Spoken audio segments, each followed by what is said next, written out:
James was in the process of rebuilding his life after a road traffic accident 4 years ago in which he suffered a severe brain injury, the effects of which left him with a weakness to the left-hand side of his body, which in turn affected his balance. His speech was also slightly affected, and he suffered short-term memory loss, and these things obviously made him very vulnerable. Jim was very aware of his disabilities and would avoid crowded places and situations where he could get injured again. Jim was always a bit of a loner, but he seemed happy with his own company, and he enjoyed indulging in his passion for karaoke whenever he could. He loved football and was a keen supporter of MK Dons. Jim was well liked and polite, and everybody always had a good word to say about him. I would ask the public for any information they may have that could help the police with their inquiries. This to me seems a senseless and frenzied attack on a gentle, vulnerable young man. So please, if anyone saw my son on Friday, please come forward. Somebody somewhere knows something. No matter how insignificant you may think it is, please inform the police. Maniac's still out there.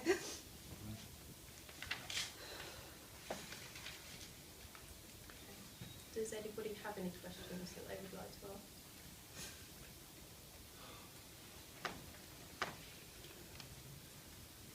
It's very difficult to ask you questions, really, because in some ways it's almost impossible to put your head round. When you heard of the ferocity of the attack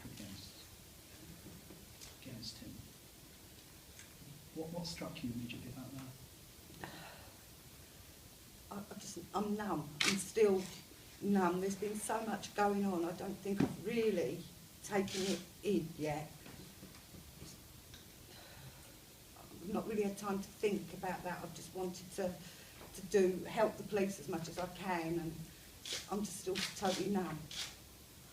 You've sort of painted a picture of him as quite calm, not always very good at reasoning, maybe.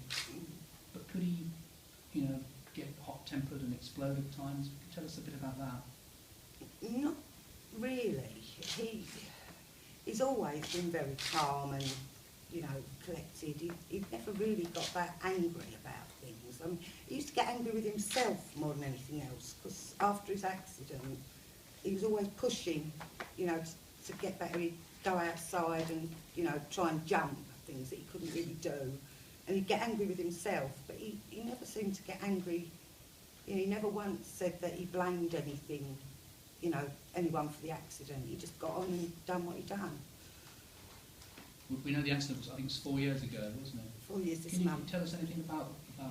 And what, was it a multiple collision or? What it was, he was a pedestrian. Right. And he was leaving the pub one evening where he used to work. I'm not sure if he'd been working at the time there. I'm not really sure what happened, whether he stepped off the curb to cross the road, whether he stumbled off the curb, but he got hit by a car. Mm-hmm.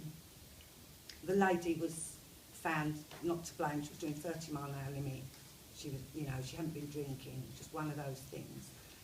And he just sustained terrible head injuries where he hit the bonnet of the car. And he was, from your point of view, was a different person after, would you say? He was, but his character didn't change. He was still very caring and the same person he always was, still a bit of a loner. But he didn't really change a lot. He did seem more determined than what he ever was before. No, it didn't change him a great deal. Obviously his mobility and that changed, but not him as a person. Can I ask him, how was his recovery in the past 2 years? I understand Headway has been helping him, he's been getting support. How was he recovering after the crash since he moved to Colchester? I think he wanted to be independent, which is what Headway and we all strive to get him to be as independent and live as independently as possible. That was the aim.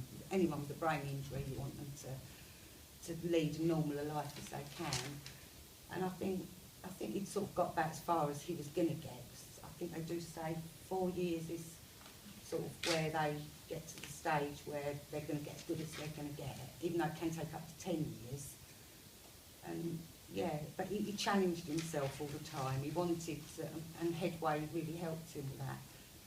And us as a family did. We sort of gave him his independence, didn't fuss over him, because that, you know, wasn't what he wanted and it wouldn't have helped him. Can I ask, when was the last time you saw Jim?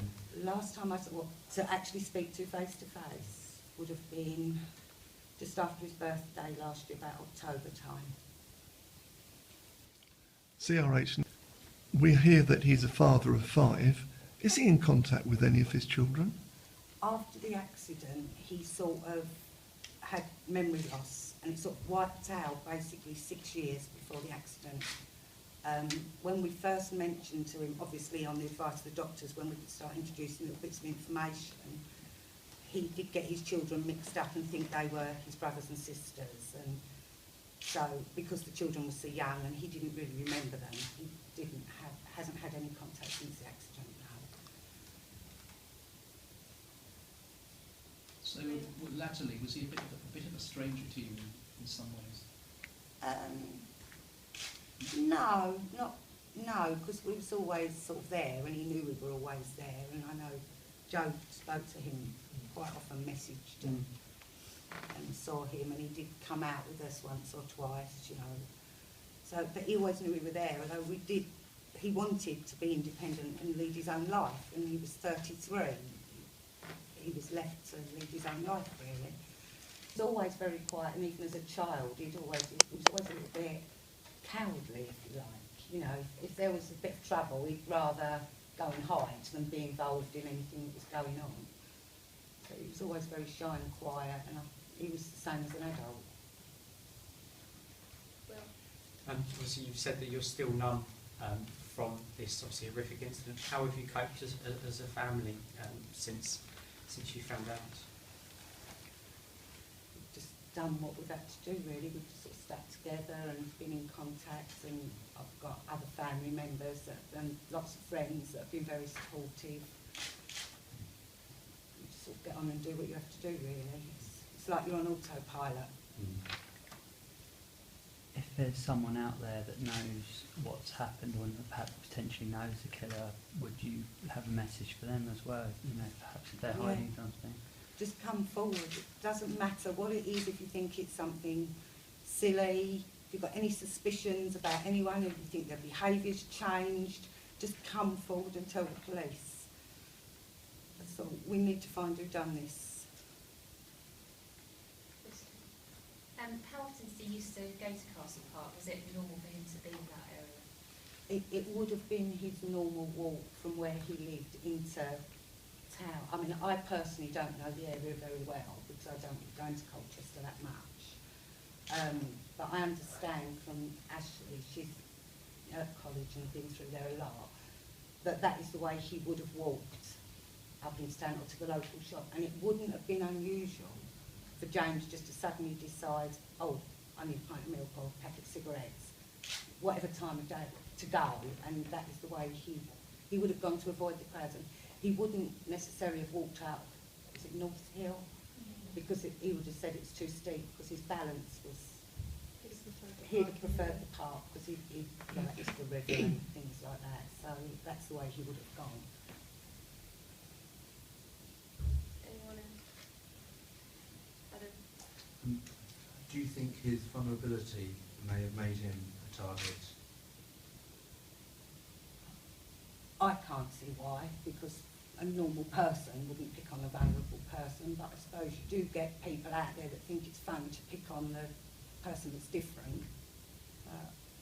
I can't really answer that. I don't know. CRHnews, what would an average day be for him? He lived in sheltered accommodation. Would he always end the evening having a quiet pint by himself? That would probably depend on how much money he had in his pocket. But I think he had recently bought himself a guitar and a keyboard. I know he was learning to play those. And he'd just sit doing his karaoke. We went and saw him. And we had a karaoke evening, didn't we, Joe, round his, and he thoroughly enjoyed that. That's sort of what he would have done, been practising his songs for his karaoke, because he loved doing his karaoke. So, What was his favourite singer to copy? oh, he had loads, didn't he? The scripts was one. He loved the scripts. And I don't know much about the scripts, but yeah. Quite like Tony Winehouse. Yeah, yeah. Just anything really. And if he liked to tune, he'd want to. So he'd play the guitar and sing to a karaoke. I don't know about the guitar because he was only just learning to do that. But I know he used to. He did say something about he was recording recording himself. So I don't know how that went. I haven't heard the recordings. But yeah, his passion was karaoke, and he did like to go out to somewhere where there was karaoke on. And I think it was quite well known at karaoke places for doing his karaoke. So he wasn't completely shy. He'd go on a stage and karaoke with everybody else. Yeah, he did. I mean, he came to our local pub one evening and karaoke, and he got up and done a couple of songs. So that was what he really enjoyed doing. So, but he wasn't one for sort of talking to loads of people. If you could give a message to the person who did this. Come forward, hand yourself in. It's not, obviously not right, and somebody's done this terrible thing. So just come forward and give yourself up, basically.